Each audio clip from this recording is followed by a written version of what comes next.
dans Sens Interdit, le podcast qui libère ta magie. Je suis Flora, coach spirituel, et je t'aide à sortir de la matrice, à surmonter ton sentiment de décalage pour retrouver une vie alignée avec toi-même grâce à tes talents intuitifs.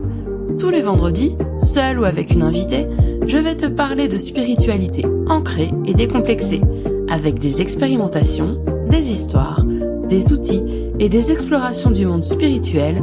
Je t'invite à retrouver ce qui est le plus précieux, ta vérité. Bonne écoute!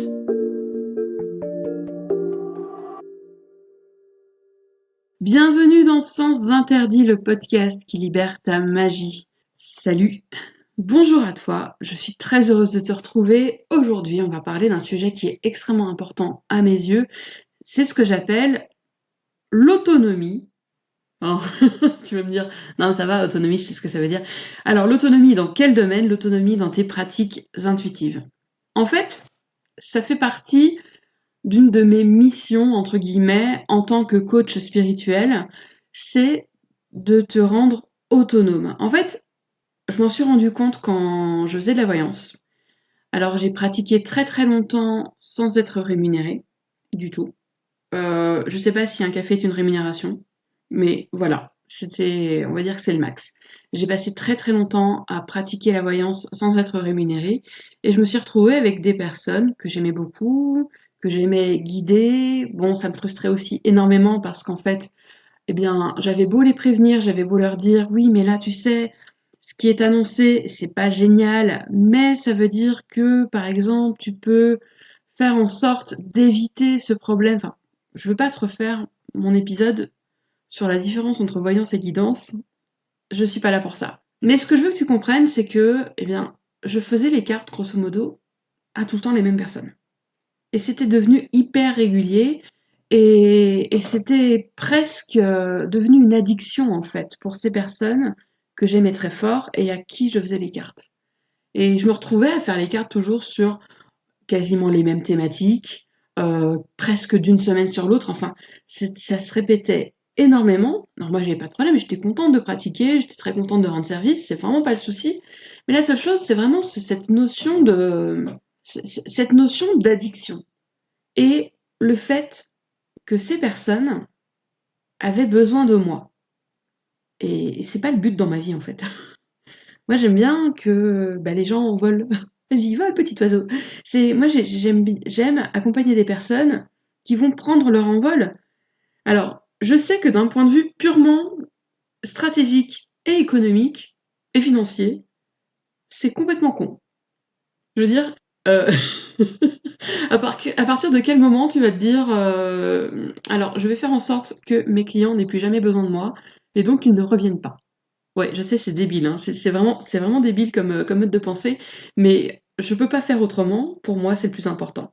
C'est de permettre à des personnes de ne plus avoir besoin, par exemple, d'aller voir un magnétiseur, de ne plus avoir besoin d'aller voir, bon, pas une voyante parce que je ne transmets pas en fait à ce niveau-là, je n'apprends pas, je n'enseigne pas la voyance, mais d'avoir besoin d'aller voir quelqu'un pour canaliser pour elle.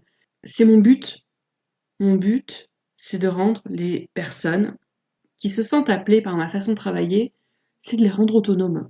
Alors, on est bien d'accord, pour ma part, je suis voyante, je suis channel, je suis euh, enseignante en énergétique, donc je pratique les harmonisations énergétiques sur moi également, donc je fais tout ça. Ça ne m'empêche pas de temps en temps d'avoir besoin d'avoir un autre avis, d'avoir besoin d'avoir une autre énergie, de recevoir une autre énergie que toutes celles que je peux canaliser. Ça ne m'empêche pas. Mais si j'ai besoin de faire de la bobologie sur moi, eh bien, je vais le faire moi-même. J'ai pas besoin d'attendre un rendez-vous, j'ai pas besoin d'attendre que mon ami XY soit présente, soit dispo. Je le fais. Encore une fois, ça ne m'empêche pas de faire appel à certaines personnes, généralement très proches, quand j'en ressens le besoin. Mais pour tout ce qui va être quotidien, je le fais toute seule. Et donc, l'autonomie dans tes pratiques intuitives, pour moi, en tout cas dans moi ce que je propose, ça fait beaucoup de moi là, dans ce que je vais te proposer, ça va vraiment se passer au niveau de toutes mes spécialités. Donc, ça va être l'autonomie dans tes pratiques en termes d'harmonisation énergétique. C'est pour ça que j'enseigne en premier lieu le Lao Tzu, parce que c'est un système énergétique que j'adore. Je vais pas te faire un épisode sur... Enfin, en tout cas, là maintenant, ce n'est pas un épisode sur le Lao Tzu, ce sera plus tard. Mais j'enseigne le Lao Tzu, qui est un système énergétique génial, que j'adore. Mais j'enseigne également le channeling, j'enseigne l'utilisation des oracles, j'enseigne tout ce genre de choses. Et en fait, le but du jeu, pour moi, c'est de proposer ou des programmes qui vont être assez longs, généralement entre 6 à 8 semaines quand c'est accompagné avec moi, ou alors des ateliers. Bon, entre nous. Les ateliers ne sont pas encore lancés, mais c'est le projet 2024. Donc, stay tuned. J'en parlerai sur mes réseaux sociaux, j'en parlerai dans la newsletter, mais j'ai plein d'idées d'ateliers, de petits ateliers que je vais te proposer si tu as envie de passer une étape dans, par exemple, ta pratique des oracles. Si tu as envie de découvrir le channeling, si tu as envie de découvrir tout ce genre de choses. Même, j'ai même j'ai prévu un atelier d'énergétique, d'harmonisation énergétique pour t'apprendre à utiliser des outils qui sont très simples d'utilisation. Donc, c'est prévu. Tout ça, ça va venir. Mais pourquoi je souhaite t'accompagner de cette façon? Ou de façon ponctuelle par des ateliers, ou par des programmes. C'est parce que j'ai été à ta place. Je te comprends. Et tu as sans doute l'appel pour utiliser plein d'outils. Qu'il s'agisse du tarot, qu'il s'agisse des oracles, qu'il s'agisse de communiquer directement avec tes guides aussi, parce que ça, je connais beaucoup de personnes pour qui c'est un appel très profond, ou alors de transmettre des harmonisations énergétiques et d'aider, par exemple, tes parents, par exemple, tes enfants, toi-même, parce que j'encourage toujours d'abord à s'aider soi, tu ressens cet appel et tu te sens paralysé parce qu'en fait, tu sais pas par quel bout prendre les choses. Tu peux avoir peur de mal faire. Tu peux avoir peur de ne pas utiliser ces talents à leur plein potentiel. Tu peux également avoir peur de ne pas mériter de les utiliser, de ne pas être assez bien, assez bonne, assez, oui, méritante. Et moi, je suis là pour t'accompagner, pour justement sortir de ces pensées-là, te montrer la simplicité qu'il peut y avoir, parce que j'aime les pratiques simples. Si tu as écouté les épisodes précédents, tu sais que je suis dans tout ce qui va concerner l'énergétique, la canalisation, la voyance, l'accompagnement, c'est un peu le but de ma vie, quoi.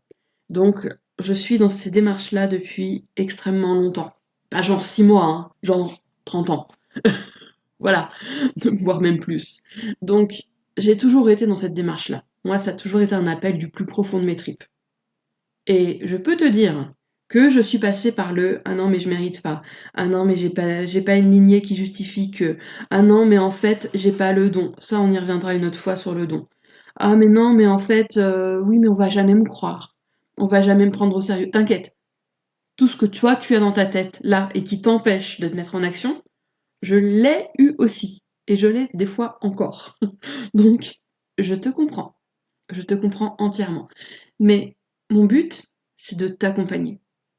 C'est pas de te montrer uniquement ce que tu peux faire, c'est d'ouvrir tes portes et de t'ouvrir à, à ton illimité, à l'illimité tel qu'il se dessine pour toi.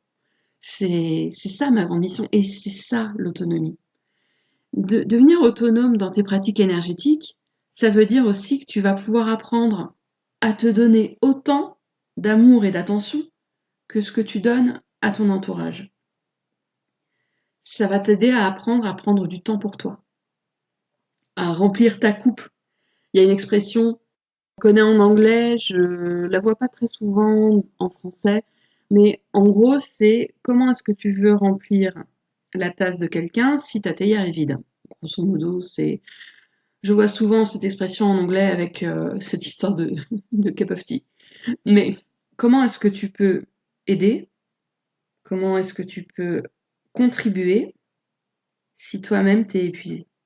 C'est pour ça, en fait, c'est toujours mon argumentaire en réalité quand je relance l'enseignement Lao-Tzu, et c'est parce qu'en fait, je l'ai vécu. Je l'ai vécu aussi de cette façon. C'est tellement envie de contribuer, mais tellement épuisée. Et ben, j'ai pris soin de moi. Et mes clientes apprennent à le faire.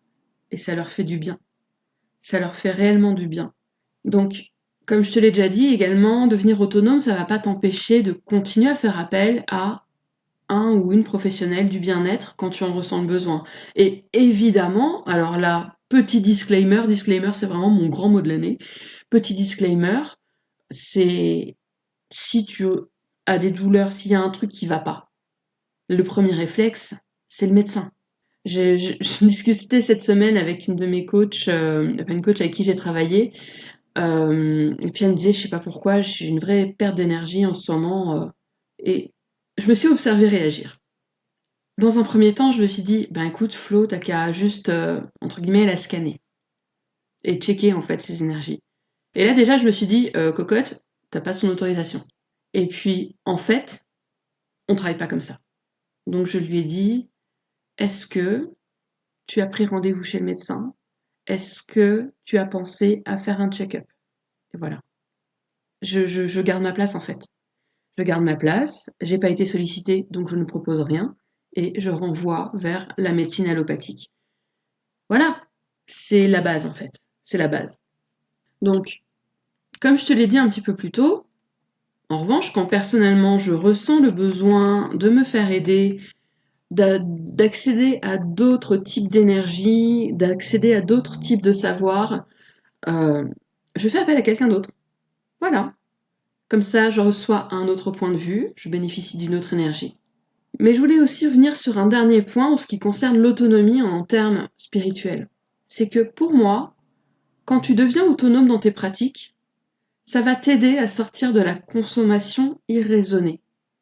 Par exemple en voyance, comme je te l'ai dit au tout début de cet épisode, j'avais un nombre incalculable de consultants et de consultantes à qui je faisais les cartes quasiment toutes les semaines. Parce qu'en fait, ils et elles avaient besoin de moi. Et je déteste ça. Mais ce qui est le plus difficile presque, c'est que moi je faisais les cartes, et j'étais vraiment très douée pour ça, je faisais les cartes gratuitement, et à côté de ça, quand je les revoyais, ah bah tiens, je suis allée voir tel médium, je suis allée voir tel graphologue, telle personne qui fait de l'écriture intuitive, gna gna gna, et puis, ah bah elle m'a dit la même chose que toi. Hein. Donc, toutes les semaines, je me retrouvais à faire les cartes, mais en plus de ça, entre-temps, elles allaient voir d'autres professionnels qu'elles rémunéraient. Bon, passons. Mais c'est vraiment pour te dire que c'est pour que tu comprennes pourquoi c'est aussi important pour moi que tu deviennes autonome, que tu reviennes pas, ou que tu reviennes pour d'autres choses, mais que tu n'aies pas besoin de moi.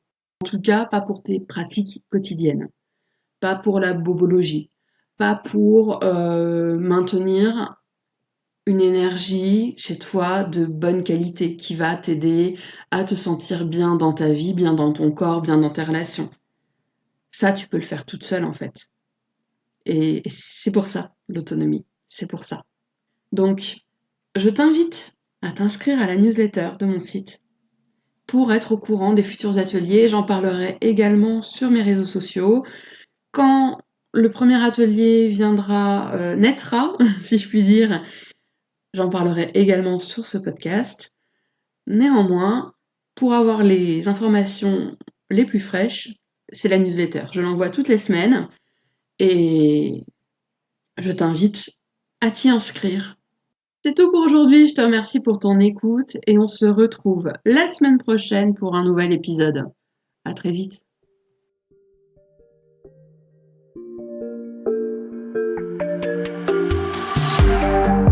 Merci pour ton écoute.